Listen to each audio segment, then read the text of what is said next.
Meus irmãos e irmãs, saudações de paz a todos os nossos amigos e a todas as nossas amigas. Retornamos mais um final de semana com o nosso programa EBD em Foco das Assembleias de Deus do Campo de Araponga. Semana passada estiveram aqui no programa as irmãs da Igreja Sede, a irmã Priscila e uma outra irmã, me esqueço o seu nome, mas estiveram aqui trazendo a lição de número 7. E nós estávamos em nossa residência vendo o desenvolvimento do programa e foi uma bênção de Deus.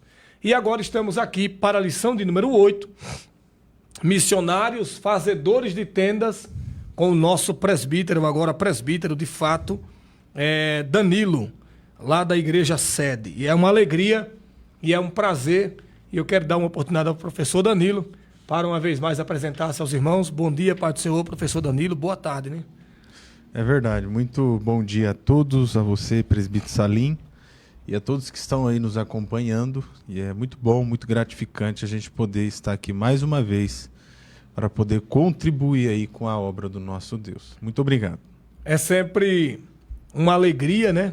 Um prazer muito grande estarmos nesse momento de instrução, de ensino da palavra, porque esse momento é o momento em que nós conseguimos, através dos ensinamentos bíblicos, implantar na mente dos irmãos e das irmãs uma mensagem sadia, uma mensagem bíblica, extremamente voltadas ao compromisso com a pura e saudável exegese bíblica, sem nenhum arrodeio, sem nenhum meio de subterfúgio. E é uma alegria. E hoje estudaremos um tema extremamente relevante, irmãos. Um tema que, para quem não gosta de trabalhar, vai ficar estreito o negócio, porque trataremos sobre a questão de missionários que são fazedores de tendas, né? Que não colocam a carga sobre os irmãos, além daquilo que eles podem suportar.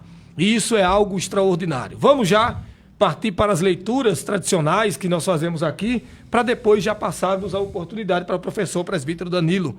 O nosso textuário está em Atos, capítulo 20, versículo de número 34, que diz: vós mesmos sabeis que para o que era necessário a mim e aos que estão comigo, estas mãos me serviram. Olha que texto interessante, né?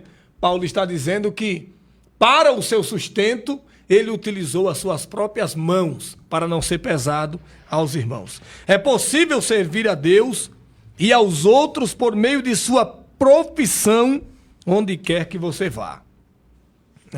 É claro que tem as suas anuâncias, né, professor Danilo? É claro que existem ocasiões, existem momentos em que a igreja tem que tirar aquele obreiro, aquele missionário para a exclusividade do campo. Às vezes não se consegue ali conciliar o tempo que ele tem com a sua profissão, com aquilo que a obra de Deus demanda. Mas isso é uma exceção, não é uma regra, tá? Não é uma regra. A nossa leitura bíblica em classe, não farei uso da leitura dela, já quero passar para o professor Danilo, mas está em Atos 18, de 5 a 1, e em 1 Tessalonicenses 4, 11 e 12. E eu já quero transferir a oportunidade do professor presbítero Danilo, para daqui para frente ele trazer essa lição abençoada para os nossos professores e os nossos alunos espalhados em todo o Brasil e no mundo. Deus abençoe a todos, professor Danilo. Amém, muito obrigado. Bom, hoje nós vamos estudar a lição de número 8, né, a lição que vai ser ministrada domingo que vem, vai ser dia 19 de novembro. E hoje nós vamos falar sobre o tema missionários fazedores de tenda. Missionários fazedores de tenda. Então, o nosso principal propósito hoje aqui é entender o significado, né, dessa expressão missionários fazedores de tenda e poder expor aí, né, o conteúdo da nossa lição. E eu gostaria de iniciar com uma pergunta que aqui na nossa introdução é muito importante para a gente poder ressaltar, né? Qual que é essa pergunta? Olha só. Será que é preciso abandonar a vocação profissional para exercer o chamado missionário? Olha só que pergunta interessante, bem sugestiva, para a gente poder dar início aqui à lição de hoje. Será que é preciso abandonar a vocação profissional para exercer o chamado missionário? Só existe apenas um modelo de chamado missionário? Será que é possível conciliar, né, a vida profissional, a vocação profissional com o chamado missionário? A partir dessas perguntas, nós vamos entrar aqui dentro das nossas lições, dentro do conteúdo aqui da lição de número 8, e nós vamos perceber, professor Salim, que é possível sim conciliar a vocação profissional com o chamado missionário. Nós vamos ver isso através da figura do apóstolo Paulo. E olha só como que o apóstolo Paulo nos traz este exemplo, né? Aí no primeiro tópico, a nossa lição nos fala sobre a vida profissional de Paulo e a sua vocação ministerial. A profissão do apóstolo Paulo. O texto da nossa leitura bíblica em classe, que está lá em Atos capítulo 18, do verso 1 ao 5, a respeito do exemplo do apóstolo Paulo, traz um termo missiológico, que é o termo de fazedor de tendas. A expressão é traduzida com mais precisão por trabalhadores em couro, pois as tendas eram feitas com pelos ou couro de cabra. No Novo Testamento há um casal que tinha a mesma profissão do apóstolo Paulo, Priscila e Áquila. Devido a um édito, um decreto do imperador romano Cláudio, por volta do ano 49 depois de Cristo, Priscila e Áquila saíram de Roma e foram morar em Corinto. Assim, o apóstolo Paulo se encontrou com este casal, passou a morar e a trabalhar com eles, dividindo o tempo entre fabricar tendas e anunciar as boas novas de salvação aos outros. Então observe, gente, que segundo o apóstolo Paulo, a caminhada missionária do apóstolo Paulo, é possível, o missionário, ele conciliar a sua vocação profissional com o seu chamado missionário. Para a gente entender isso aqui em miúdos, vamos para o texto bíblico que nós temos em base, que vai nos ajudar a compreender aí essa tese. Se vocês observarem bem, o apóstolo Paulo, dentro do livro de Atos, ele vai fazer cerca de 3 viagens missionárias. A segunda viagem missionária do apóstolo Paulo vai ser marcada pela peregrinação, passando pela cidade de Tessalônica. Se os irmãos observarem bem, a partir do capítulo 17, verso 10, Paulo vai passar pela cidade de Bereia. Depois da cidade de Bereia, ele vai a Atenas. E depois de Atenas, ele vai para Corinto. Ele vai passar pela cidade de Corinto, vai ficar ali por volta de 1 ano e meio e vai implantar a igreja de Corinto, a igreja a qual ele vai escrever lá as 2 cartas que nós temos no Novo Testamento. E observe que quando ele chega em Corinto, quem que ele vai encontrar em Corinto? Ele vai encontrar um casal. Gravem bem isso.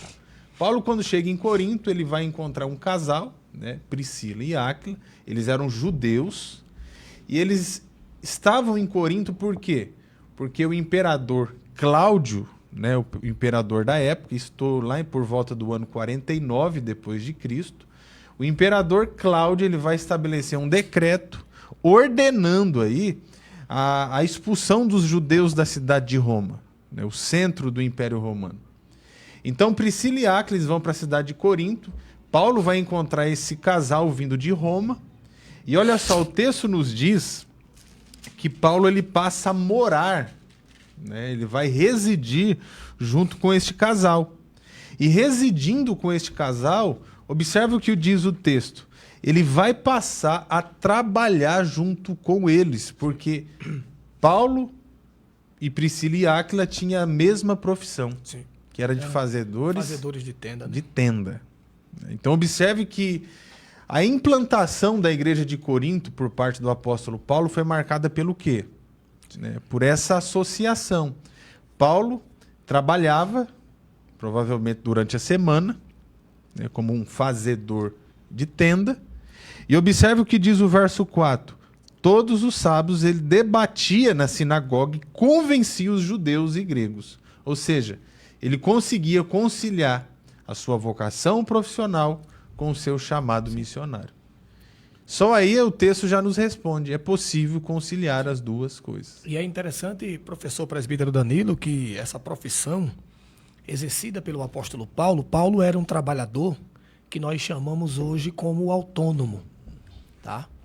Vale salientar aqui para os irmãos que Paulo não tinha as amarras da carteira assinada, né?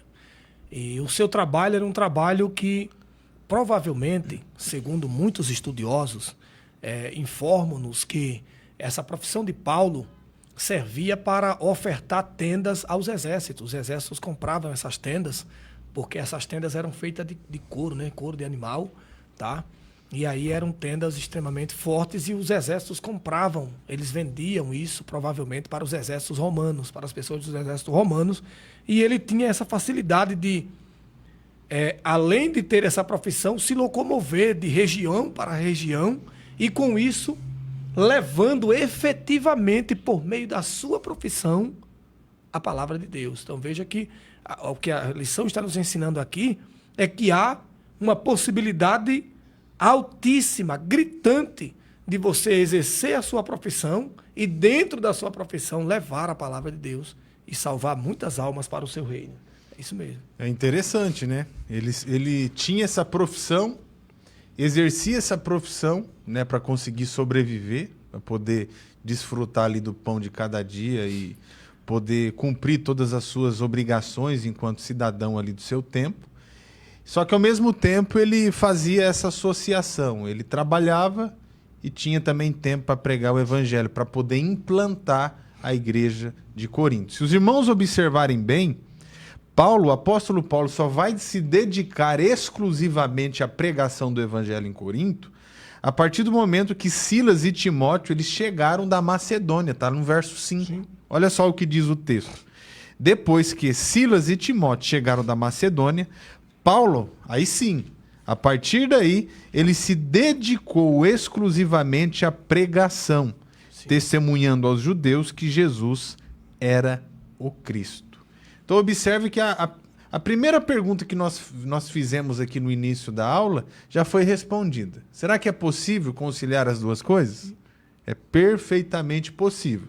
Pode ser exaustivo, difícil, complicado, mas o missionário já sai para o campo missionário com esses alertas das dificuldades que ele vai encontrar lá.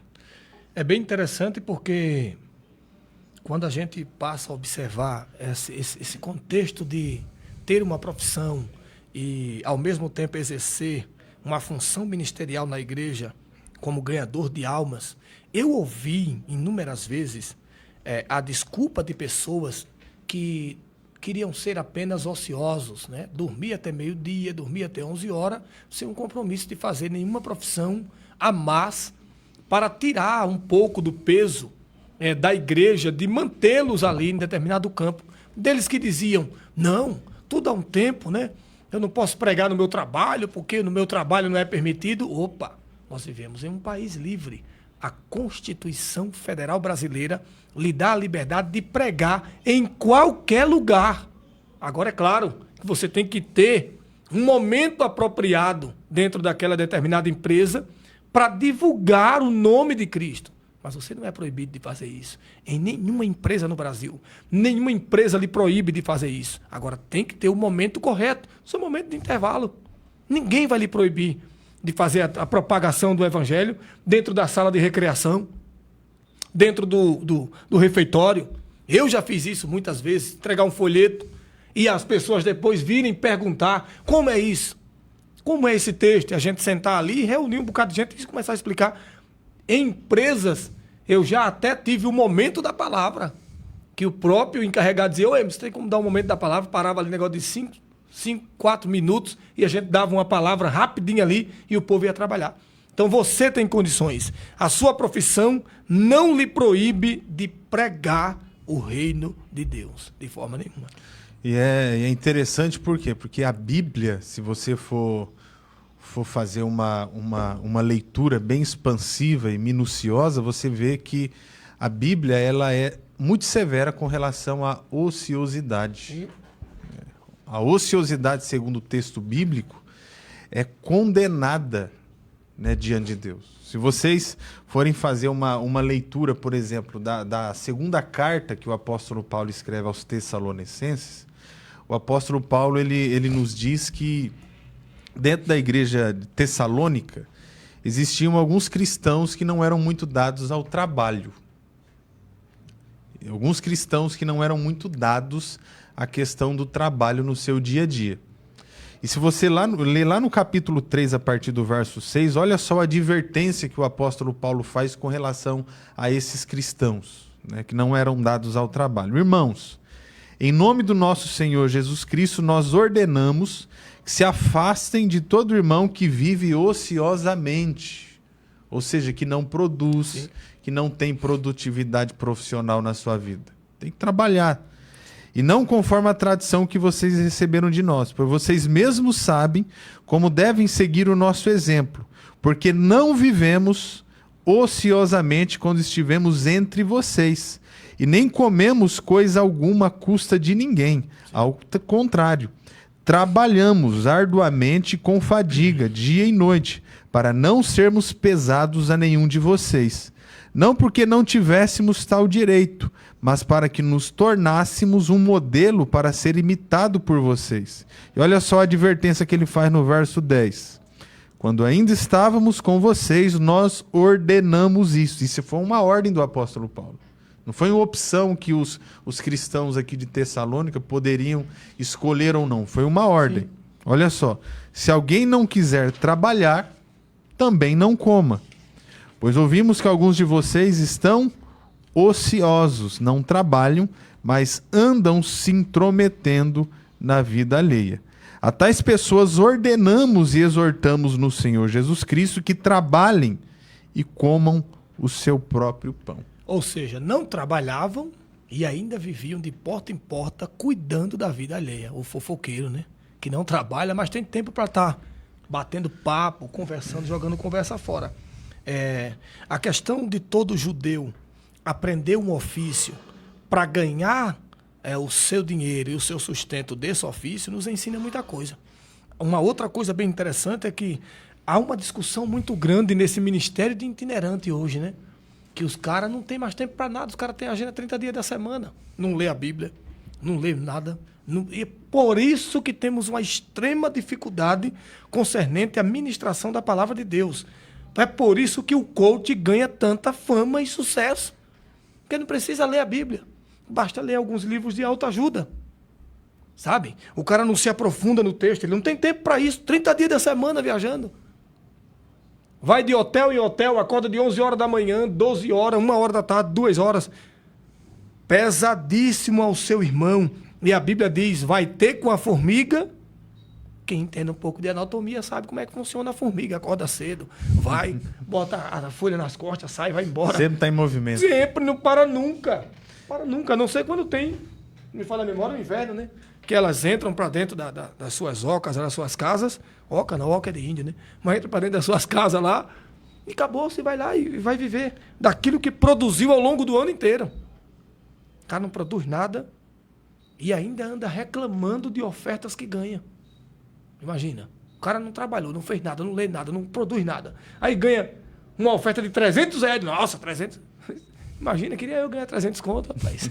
Meu Deus do céu, mas é isso, é difícil demais. Se você olhar pelo ensino neotestamentário, você vê que o ministério itinerante ele é bíblico. É bíblico. É só você ler, por exemplo, a terceira carta do apóstolo João, né, que você vai ter ali uma base, entre várias outras, que o ministério itinerante ele é bíblico.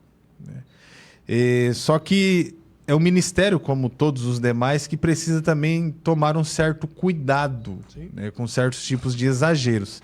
Devido a algumas extravagâncias nesse sentido, ali no 1º e 2º século, existe um documento ali que até é colocado entre os pais da igreja, que é o documento da Didaquê. E no documento da Didaquê é interessante que tem uma recomendação para os itinerantes. Qual que é essa recomendação aos itinerantes? Olha, vocês irão propagar um evangelho num determinado lugar, mas a partir do momento que se passar 3, 4, 5, 6 ou vários dias dentro do mesmo lugar, sem procurar algum ofício, algum exercício profissional para conseguir se manter, esse documento diz que provavelmente ali nós estamos diante de alguém que está tentando se aproveitar das ovelhas do Senhor Jesus. Esse documento da Didaquê é muito interessante. É uma forma dos pais ali, os pais da igreja, tratar, né, muitos mercenários e muitos daqueles que queriam, de certa forma, de se promover nesse sentido. Então, é muito interessante isso. E o exemplo do apóstolo Paulo aqui é bem bacana. Não são poucos os inúmeros casos de pessoas que mercanizam a fé, né? Eles têm a fé como meio de mercado. A fé hoje é um meio extremamente rentável e não tem como negar isso aqui, ô professor Danilo. Vai falar o quê? Vai dizer que não tem? Vai dizer que não há os aproveitadores? Há os aproveitadores. Mas a lição de hoje ensina de maneira clara. Não precisa ser um exímio teólogo, um exímio interpretador dos textos sagrados. A lição é clara. É possível fazer a obra de Deus tendo uma profissão. Talvez tenha uma série de dificuldades por você ser registrado, não poder ficar 2, 3 dias em um determinado lugar porque tem que bater crachá, tá certo. Tem que bater crachá. E aí você não consegue ficar 2, 3 dias, mas você consegue viajar um final de semana. Você consegue viajar. Hoje temos o avião que para São Paulo é 8 horas de ônibus, de avião é 2 horas. Você consegue ir pregar em Guarulhos e voltar 10 horas e 2 horas da manhã está em casa. Então tem todas essas questões que deveria ser levada em consideração e às vezes não é. É por isso que o professor Danilo falou, muito bem falado. São os ociosos, né? São aqueles que gostam de acordar de 11 horas, meio-dia, né? E depois de acordar de meio-dia, almoça, deita de novo, rede social, dorme de novo e mais tarde vai pregar, ganhar mais uma oferta. Então é complicado, irmãos. Então, o ministério de itinerante é bíblico, tem amparo bíblico, mas os seus exageros têm extrapolado em muito. Por isso que as igrejas estão se fechando mais para o ministério de itinerante. É verdade. E olha só no nosso segundo subtópico aí. Como o apóstolo Paulo conjugava a vida profissional e ministerial, né, nós temos aqui uma breve explicação como que ele conseguia fazer isso. A tradição judaica exigia que os mestres religiosos oferecessem gratuitamente os seus serviços espirituais. Não, a tradição judaica aí, ela ensinava que os seus mestres oferecessem de forma gratuita os seus serviços espirituais e cada rabino tinha que aprender uma profissão para se sustentar. Como sobreviveria os itinerantes hoje? Eu já lidei com um tratado de ligar para alguém, professor Danilo, para convidá-lo para pregar. Eu já fiz isso. E todos que eu liguei, todos, não vou dizer nomes, não adianta, mas todos que eu liguei, é tanto, valor X, tem que depositar tanto, no dia tanto, e tal. Senão não vou. Como esses camaradas hoje sobreviveriam se fosse nessa cultura aqui? Não sobreviveriam. Não teria como ir. Era impossível de ir. Porque hoje há uma mercanização da fé, infelizmente. Infelizmente. E olha só, não por acaso o apóstolo Paulo era fariseu e foi criado aos pés do mestre Gamaliel. Mas não esqueceu a arte de fazer tendas, provavelmente uma profissão que aprendeu na juventude. Embora tivesse o direito de se sustentar pelas igrejas que plantara, o apóstolo trabalhou em seu ofício para ganhar o pão de cada dia. Em um dos seus muitos comentários bíblicos, o teólogo pentecostal Meyer Pearman diz que o apóstolo Paulo adotava a firme resolução de não aceitar ofertas das pessoas que ele procurava ganhar para Cristo, pois seu objetivo era merecer a confiança do povo e comprovar que seus motivos de evangelização eram sem interesse financeiro. Outro, sim, Priscila e Áquila constituem um caso interessante. Eles mostram que um profissional, mesmo não sentindo o chamado de Deus para dedicar vida a toda a obra missionária, pode fazê-lo valiosamente por determinado período, em momentos específicos. Assim, eles podiam pregar nas sinagogas ou em qualquer lugar onde alguém pudesse escutar a sua mensagem. Desta forma, por meio de suas habilidades profissionais, podiam se aproximar das pessoas de diferentes segmentos e serem seus próprios mantenedores. Sim.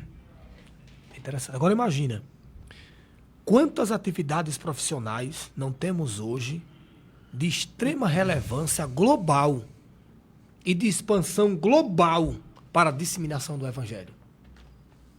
Olha as redes sociais. Olha o cara que é formado em TI. Olha o cara que é formado em fazer cartazes, em elaboração de anúncios. Imagina se ele pega essa ferramenta para divulgar a palavra de Deus por meio de anúncios, cartazes e etc. Meu irmão, ele vai alcançar multidões que talvez ele morreria e não conseguiria chegar. Nos Estados Unidos, e por aí vai, em vários outros países do mundo, onde você não pode ir, as redes sociais alcançam. Olha esse programa. Está sendo visto pelo Brasil inteiro, ou se não está sendo visto agora, será visto, porque isso fica armazenado. E o mundo inteiro, já teve amigos meus aqui, da Alemanha assistindo o programa, de Portugal assistindo, dos Estados Unidos assistindo o programa. Amigos nossos de grupos que a gente pertence. Então, há profissões, inúmeras profissões, que têm uma contribuição muito maior da divulgação do Evangelho do que propriamente o camarada tendo que esperar a possibilidade de ir naquele determinado lugar. E olha só que interessante. Além de você ter a oportunidade de pregar o Evangelho, né, que é o mandamento do nosso Senhor Jesus Cristo, você vai ter a oportunidade também de contribuir para a sociedade a qual você está participando. Né? E é importantíssimo isso dentro da Bíblia. O cristão, ele ser sal da terra e luz do mundo, e ao mesmo tempo contribuir, né, através da sua obra, através da sua profissão, através do seu exercício profissional, com a sociedade ali a qual ele está inserido. Né? É interessante porque os judeus sempre foram disciplinados nesse sentido. O rabino Judá do segundo século, ele deixou uma frase, e a frase é a seguinte: que se um pai judeu, ele não ensinasse o seu ofício profissional ao seu filho, ele estaria automaticamente ensinando esse seu filho a roubar. Nos deixando bem claro que é bem possível viver a lei de Deus e, ao mesmo tempo, conciliar a nossa vida profissional para a glória de Deus também. É verdade. E nós temos aqui já a questão, sobre a questão da ética financeira, né, na atividade missionária de Paulo. E a gente tem aí uma considerável mensagem nesse tópico. Gostaria que o professor Danilo já terminasse ele nessa fala aqui e depois já fosse para o segundo, né? Nós temos aí meia hora para falar no segundo e no terceiro. Depois nós vamos entrar sobre a questão dos missionários fazendo tendas. Os missionários são fazedores de tendas, aqueles que entenderam o chamado de Deus, entendem as necessidades que as igrejas hoje têm, porque eu tive agora com o nosso diretor de missões, isso me veio na memória agora para falar devido a esse tópico, e eu vi como é dificultoso, professor Danilo, aquela área ali. E o que mais me chama a atenção é que eu vi lá a doação dos irmãos, né? Os irmãos doando mandioca, né? Para que ele pudesse ali vender. Ele está na igreja, é missionário, a igreja o sustenta, mas ele dá seus pulos, né? A gente costuma dizer assim, né? Ele dá seus pulos. Ele vende uma mandioca, ele vende um queijo, ele vende isso, vende aquilo. Não é uma pessoa ociosa. Foi lá no assentamento 3 ou 4 vezes na semana. Eu vi o trajeto. O cara, para colocar um carro ali naquele lugar, o cara tem que ter muito amor. Ali acaba o carro em questão de meses. Um terreno extremamente hostil, um lugar extremamente volátil, né, de pistas muito ruins, mas ele está lá fazendo a obra de Deus, porque entende o seu chamado e sabe que tem que fazê-lo. Vamos aqui para o nosso segundo tópico, para a gente poder ganhar tempo. Né? Os missionários fazedores de tenda. Aqui no nosso segundo tópico nós temos uma explicação, né, o porquê dos missionários fazedores de tenda. Vamos entender essa expressão. Fazer tendas não é uma ideia nova. Não. Ok? Então, fazer tendas não é uma ideia nova. É tão antiga quanto as Escrituras, conforme estudamos em Atos 18. Assim, no contexto de missões, a expressão fazedores de tenda tem a ver com discípulos de Jesus, que são chamados e comissionados pela sua igreja para usarem os seus dons, os seus talentos, as habilidades profissionais no campo missionário.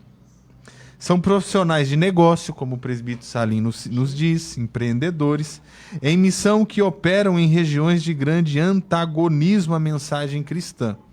Segundo os missiólogos, por muitos anos, o entendimento e a forma de fazer missões consistiam na prática de abandonar a vida secular. Olha só. Verdade. Trabalhos profissionais e estudos. Durante muito tempo, a concepção de fazer missão era essa.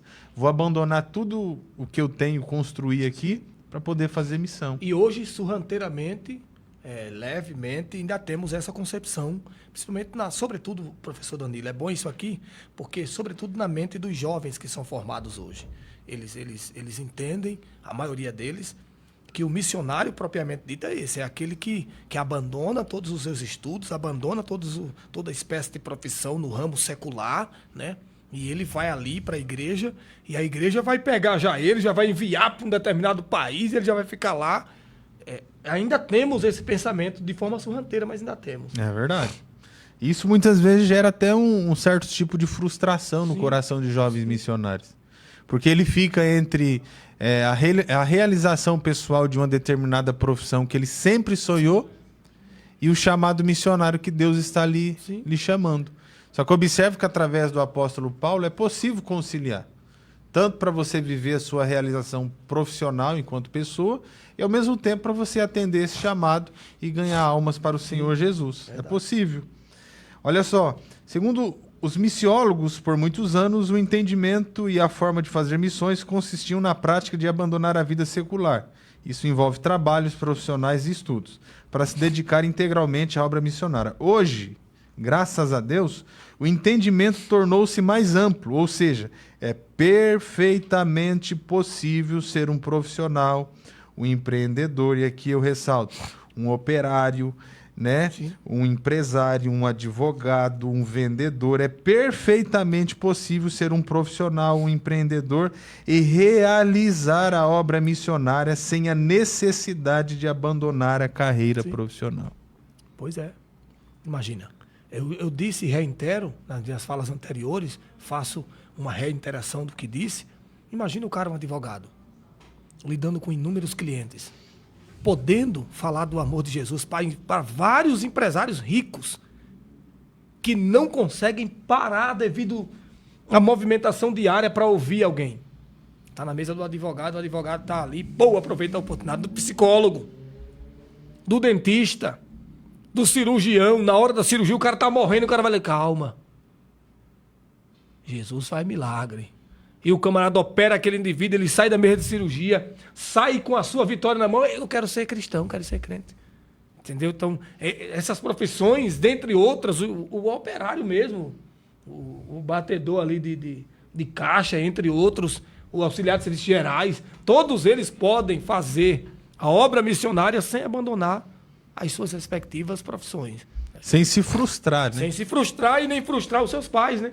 Que o pai, às vezes, projeta ali para o filho uma faculdade disso ou daquilo, e ele, na ânsia de botar a mão naquilo que Deus tem no tempo indevido, cabe dizer isso, no tempo indevido, e aí ele põe os pés pelas mãos, vai para o campo missionário, se decepciona lá, porque vislumbrou uma vida de luxo em fazer missões, é o que eu disse em aulas anteriores. O cara achou que era só viajar, só andar de avião e conhecer países, e aí ele vai lá, vê que é um lugar seco, inóspito, sem vida, onde você tem que levar a vida, levar Jesus, e aí você se decepciona. Não é o que eu pensei. E além disso, às vezes, né, os missionários nesses campos, né, missionários que eles estão ali atuando para levar o evangelho, às vezes se depara também com a dificuldade da igreja poder trazer certos tipos de recursos e benefícios. E aí começa Isso a passar acontece. né? E diante das necessidades, né, olha só uma lição como essa. É um conselho prático. Conselho prático. de poder buscar o seu próprio sustento através da força do seu próprio braço, através do seu próprio suor, e nesse contexto também propagar o evangelho, né, para poder cuidar da família, dos filhos e etc. Né? E olha só, a força missionária no mundo. Missões se tornaram um movimento global que começou com a ação de Deus pela sua graça, para conciliar o mundo consigo mesmo.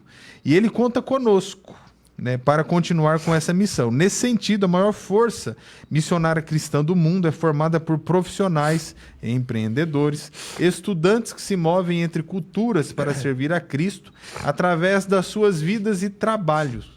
Nós vimos esse princípio bíblico em 1 Coríntios 9, do verso 20 ao 22, quando o apóstolo Paulo alcançou diferentes segmentos da sociedade, identificando-se com eles, a fim de contextualizar o evangelho. Né? Assim, a maioria dos grupos de povos não alcançados ou menos alcançados vivem em nações que são fechadas aos missionários tradicionais. Já profissionais e empreendedores cristãos são aceitos nesses mesmos países. Cristãos com diferentes habilidades, ofícios, negócios e profissões têm acesso a lugares onde os tradicionais missionários plantadores de igreja e evangelistas não têm. Então observe que até para poder entrar em lugares que são inóspitos para a pregação do evangelho, o missionário fazedor de tenda ele tem mais facilidade. Imagina um diplomata. Imagina um ministro de interiores.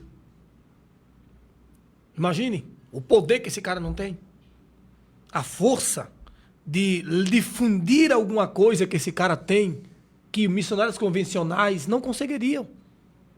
Aquele que liga, né? Ah, eu vou ligar aqui para o Paquistão. O presidente do Paquistão está lá ligando. De repente, no meio daquela ligação, ele solta. Bah! Solta uma palavra, uma mensagem bíblica, uma palavra bíblica, e o cara está lá ouvindo. Ou seja, ele entrou em uma área que jamais eu, nem o Danilo, nem um missionário convencional entraríamos. Porque ele tem autonomia para aquilo, ele não será barrado, ele não será instigado, ele não será perseguido, porque é a função dele. Entendeu? Então, veja como é importante essa questão, né? Desses missionários aí profissionais. E, por exemplo, vou dar um exemplo aqui bem prático. Se você for entrar dentro de um contexto muçulmano, onde o islamismo, né, tem muita força, né, e segue à risca todo um processo de punições contra aqueles que pregam o evangelho, é mais fácil você entrar como um missionário convencional, né, justificando a sua entrada ali como missionário convencional, tradicional, ou mais fácil você entrar ali tendo esse projeto missionário no seu coração através de um empreendimento que você vai estabelecer naquele contexto. É isso mesmo. É outra coisa, é um outro sentido. As pessoas deveriam focar justamente nisso. Reitero. Imagine, você não entraria em países como esses mencionados pelo professor presbítero Danilo de forma alguma, por meio convencional. Eu sou crente, quero entrar aqui, vou pregar Jesus. Não entraria, era morto. Seria morto. Seria perseguido, hostilizado. Diferente de um diplomata chegando lá, com as credenciais governamentais, com as credenciais do governo. Quem é você? Não? Sou diplomata do governo tal, tal e tal, e vim aqui e tal, para uma ação diplomática. Relação relação de interiores ali, de relação comercial, uma relação política. E o cara vai entrar. Ou até mesmo um cidadão comum que estou indo a trabalho. Estou indo a trabalho. Isso mesmo, um profissional. Eu sou um engenheiro. Sou um engenheiro químico, um engenheiro físico. Sei lá, eu vim aqui fazer uma bomba. Um cidadão comum que está indo trabalhar, mas com o intuito, com a intenção de promover o evangelho nesse contexto. Entrou para fazer uma bomba e entra levando uma bomba chamada evangelho, que vai acabar com aquelas barreiras que limitam a entrada do evangelho ali. Então veja que há um leque de muitas oportunidades. E nós temos aqui principalmente o exemplo do apóstolo Paulo em Corinto. Sim. Né? Gravem bem isso. O apóstolo Paulo, quando foi implantar a igreja de Corinto, até Silas e Timóteo chegar, ele conciliou o quê? A pregação do evangelho com o ofício de fazedor de tendas. né? Por isso nós temos base bíblica para isso. E aqui no terceiro subtópico nós temos, como outros missionários, os fazedores de tendas devem se preparar plenamente para se tornarem os ministros transculturais mais eficientes que puderem. Aqui é muito oportuna a orientação do apóstolo Paulo ao jovem Timóteo, em que a boa instrução é necessária a todo bom obreiro da causa do mestre. Nesse aspecto há um crescimento significativo de profissionais missionários ou fazedores de tendas, chamados para missões. São homens e mulheres treinados por instituições missionárias com experiência reconhecida para que eles usem suas profissões no exterior a fim de testemunhar Cristo, principalmente em países fechados, para o trabalho missionário tradicional. Então essa expressão, gente, missionário fazedor de tenda, tem a ver com isso, com o missionário que sai para fazer missões e consegue conciliar o quê? A sua vocação profissional com a sua chamada missionária. E aí é uma benção, né? Eu dou os meus parabéns a todos eles. Eu dou meus parabéns também, porque além de ter um árduo trabalho, uma difícil tarefa para desempenhar, mesmo assim eles conseguem ser empreendedores dentro daquelas localidades onde eles estão. Vende uma coisa, vende outra, faz aquilo, faz isso. Então, planta mandioca, planta batata, planta isso, planta aquilo, depois coloca na porta, vende.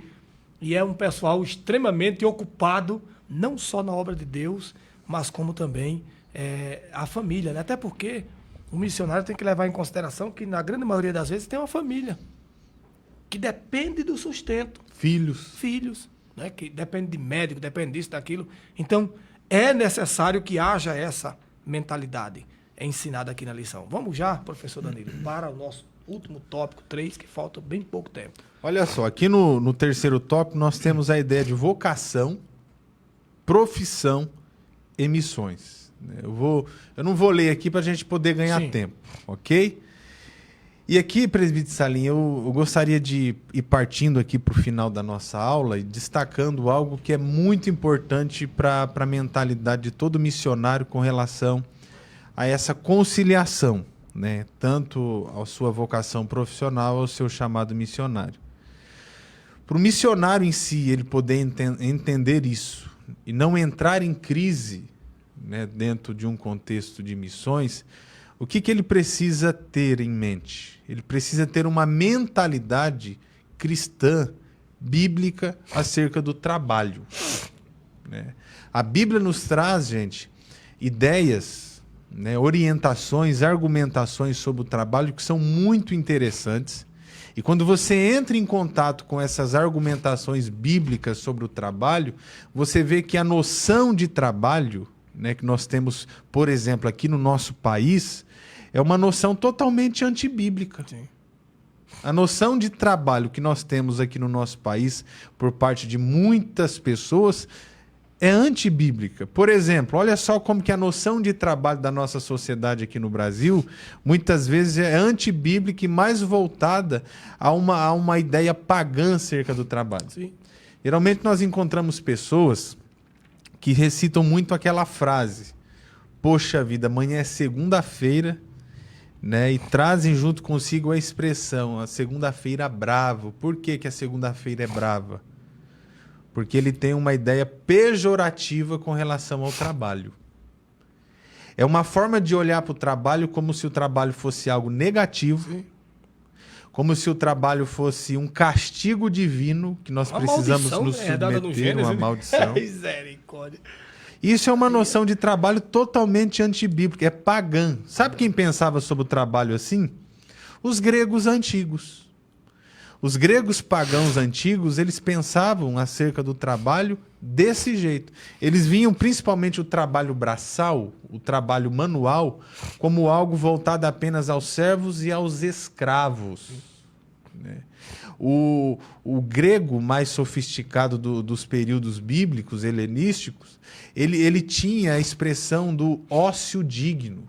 né? Que era a ideia de você se envolver apenas em atividades intelectuais. Então, o trabalho manual e o trabalho braçal para o grego antigo era algo desprezível, voltado apenas para os servos e escravos. Se você entra no mundo romano, você via a mesma concepção. Os romanos eram mais pragmáticos em suas construções. Todavia, você vai ver em escritores como Sêneca, Cícero e vários outros essa concepção negativa, principalmente com relação ao trabalho braçal. Essa ideia, ela está tão impregnada no nosso meio que a gente recebeu de herança isso dentro desse contexto greco-romano e da própria fase medieval cujo qual nós vivemos. O monge católico, para vocês terem uma ideia, uma das formas dele pagar a penitência era ser submetido ao trabalho braçal. Meu Deus. E essa é uma ideia o quê? Errada. Sim. Com relação ao trabalho. Por quê? Porque diante de Deus, não importa que tipo de ofício que você está exercendo. Se você está exercendo o ofício como advogado, que tem um certo status dentro da nossa sociedade, diante de Deus, se esse ofício está sendo exercido de uma forma correta, é benéfico. Sim, é benéfico, sim. Deus aceita. Sim. É importante para Deus.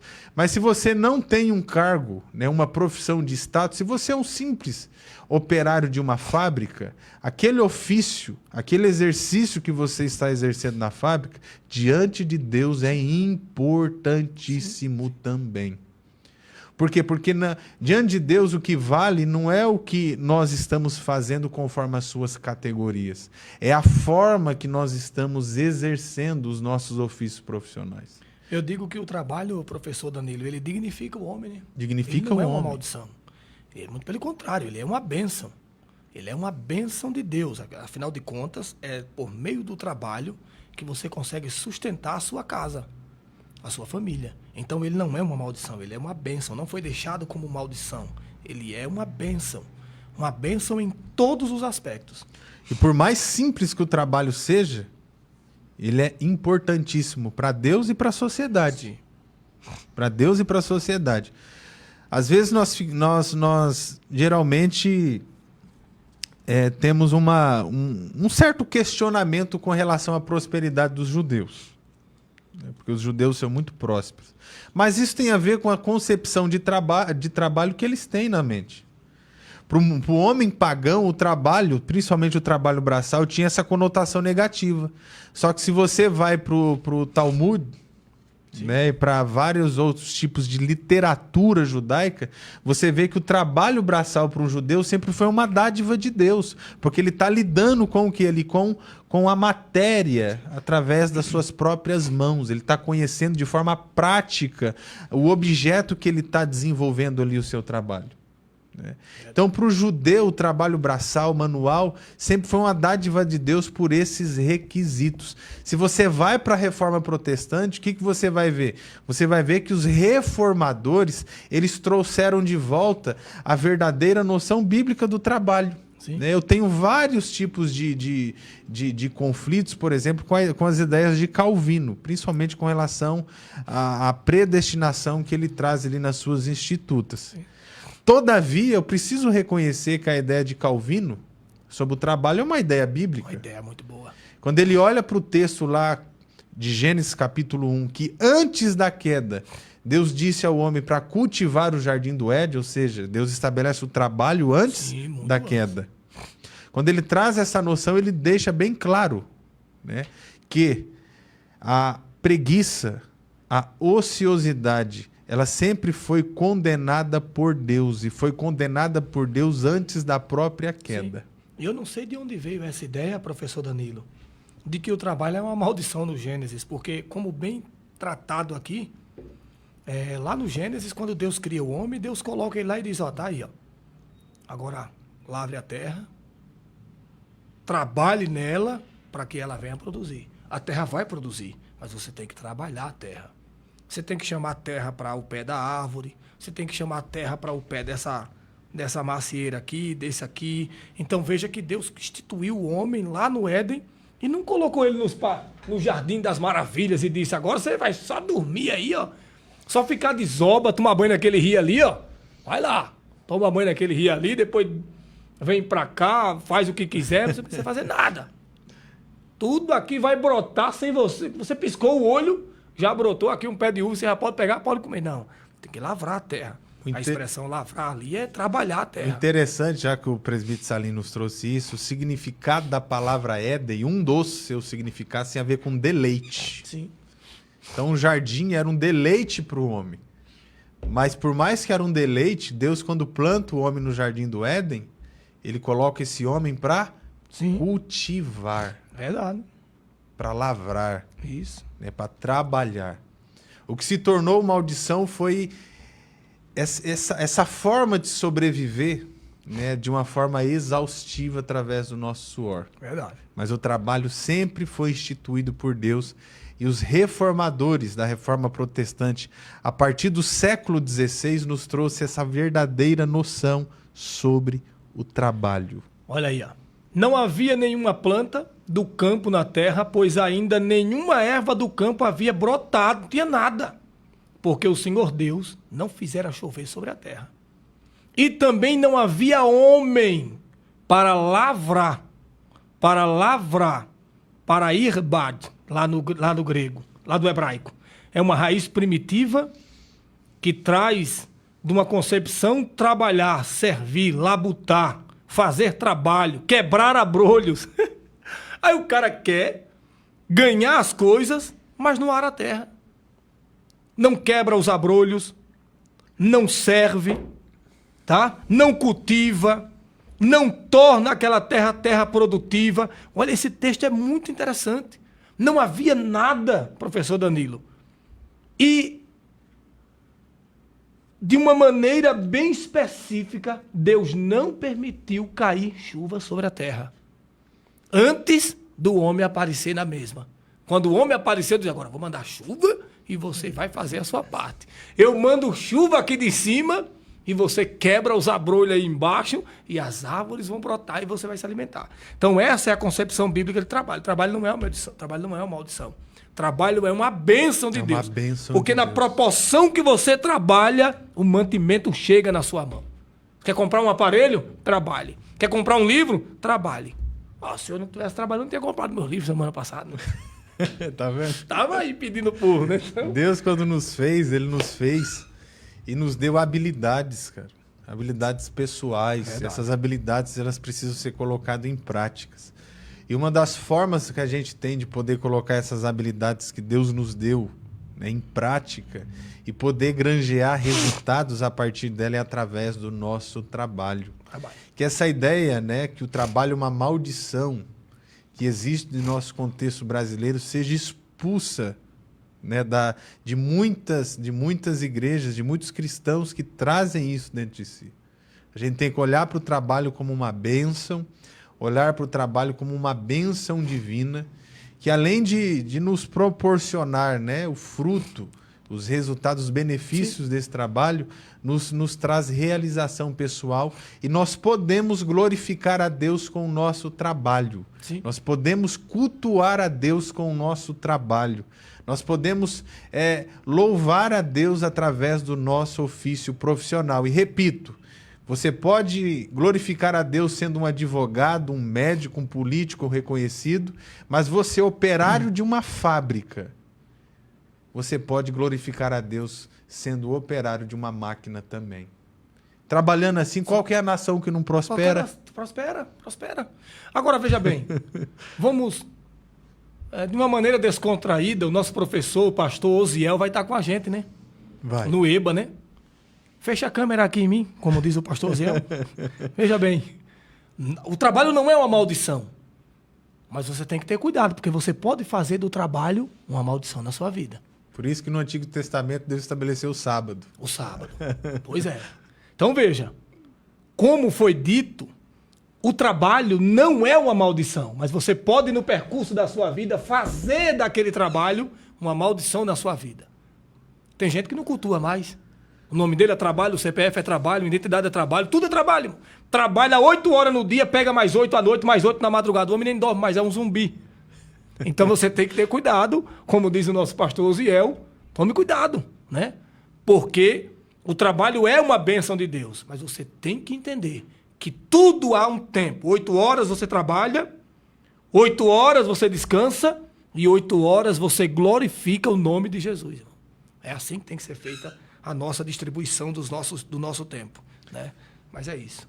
E aqui nós já vamos encerrar a nossa aula de hoje e eu quero deixar aqui a minha palavra de agradecimento a todos os nossos irmãos. Nosso diretor de missões está conosco, nosso pastor Antônio Edson está conosco, meu amigo José Domingos, teólogo lá de Alagoas, está conosco, vários irmãos estão conosco. Eu quero parabenizar a todos, né, que estão conosco. Os professores terão aí subsídios teológicos suficientes para aplicar a sua aula. E eu aqui já agradeço a todos em nome de Jesus. Dou a oportunidade ao professor Danilo também já agradecer, porque o nosso horário já foi. Desde já eu agradeço, né? Geralmente a gente traz tantas coisas para poder falar e fica Verdade. boa parte delas para trás, né? Até pela ausência de tempo. Mas creio que deu para a gente conversar sobre o assunto e que Deus esteja abençoando a todos os missionários. E nós terminamos com essa mensagem. É possível conciliar vocação profissional com chamado missionário também. Que Deus abençoe a todos. Até o próximo sábado, com a ajuda e a graça de Deus. EBD em Foco das Assembleias de Deus do campo de Arapongas. Agradece a todos em nome de Jesus.